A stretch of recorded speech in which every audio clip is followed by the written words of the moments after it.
Hi, ladies and gents. Welcome to CEO Meet. My name's Pip Wilkins. I am the Chief Executive at the British Franchise Association, and I'm delighted to be joined by Steve from Jackson's Fire and Security. So, Steve, talk to us a bit about who you are, but more importantly, who are Jackson's Fire and Security? What do you do? Well, I'm Steve Jackson, obviously, and I started Jackson Fire and Security about 30 years ago now. We've been tentatively looking into franchising probably about 8 years. So I'm going to get a bit more serious in the last 4 or 5 years, really. We've gradually built up, so we've got 13 branches across the country at the moment. So you always talk about coming from humble beginnings, where you were looking at fire extinguishers, and then you've expanded the services out. So talk to us about the services that you offer as a business. Well, the main plank of our business is the regular maintenance of fire extinguishers, fire alarm systems, security, CCTV, access control, fire and security systems, basically. We also do installations, repairs. We supply new detectors if the old ones are defunct or out of date. Replacement extinguishers when they've been used or they're due for replacement because of age or needing testing, that type of thing. And I think that's really stood us in good stead over the last 12 months, really, because we've even been going into places that have been shut because people still want their insurance doing. It's a compliance-led industry, really. So it's been very resilient over the last 12 months. We've actually grown quite a bit. Fantastic. So in terms of franchisees, what are you looking for in a typical kind of franchisee? What are the attributes that you're looking for?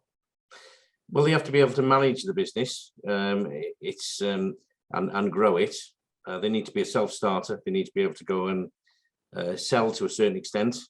And it's not hard-nosed sales. It's presenting a solution to a customer that they're generally looking for a solution to their problems. They might need a fire alarm system. They might need some fire extinguishers.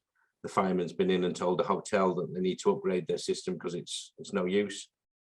And we just provide a solution to their problems, really. So there's no way it's a hard sell. The marketing tends to do a lot of the work as well. We tend to get off with a good start and get inquiries in, and it's something there's a lot of demand for, really. And is it the franchisees that are servicing the clients themselves, or are they just seeking the clients and they're employing teams of people underneath them? Is it? Well, we see them as the manager of the business in general, but we do train them up quite a lot so that they can actually specify systems. They will work with their engineer. We want to take an engineer on early doors when they open, so that they've got an experienced man there.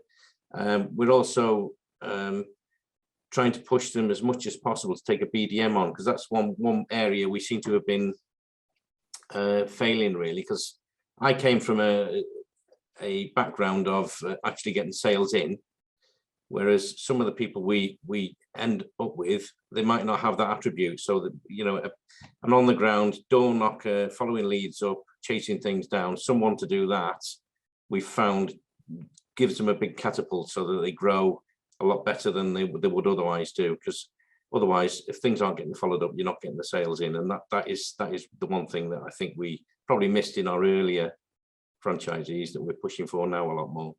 It's great, isn't it? A franchise system is something where over a period of time you refine and you grow. And, you know, when someone's looking to buy into a franchise, you've already made the mistakes as the franchisor. You've not necessarily got things right. So you can really put them on the path to doing things the right way and giving them the best possible opportunity for success. Yeah, and I think there's still things that we probably find that we need to tweak all the time. It never ends, really. It's not necessarily that you were doing anything wrong before. You just find a better way to go about things, really. And you find some things work for one person, some things don't.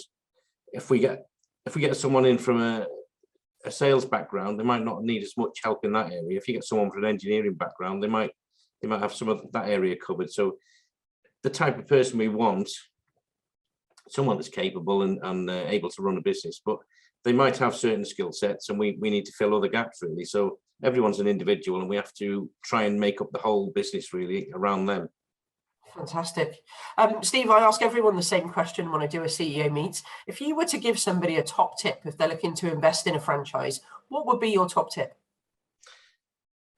I don't know. I don't know how qualified I am to answer that really, because I've never actually bought one myself. Find out as much information as you can from the particular franchise you're looking for.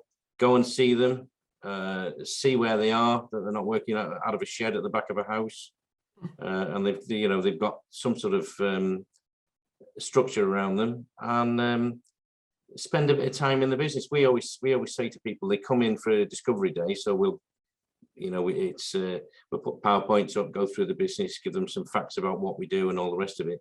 And what we offer them after that is, do you want to go and spend a day on a van with an engineer and go and see how we actually earn money? And I think that is crucial, really. Just put him in a van with the guy, and he can go and carry his toolbox around and follow the guy around, and he can see how we invoice and where we earn money and what our customers look like. That's a brilliant tip, and a great thing for people to do. There's nothing like going out and experiencing what you're going to do on a day-to-day basis. And franchising is a touchable, feelable, pokeable thing. Steve, thank you so much for spending the time talking to me today. It's been really insightful. Thank you. Okay, I enjoyed that a lot more than I thought it would. I would be honest. Thank you very much.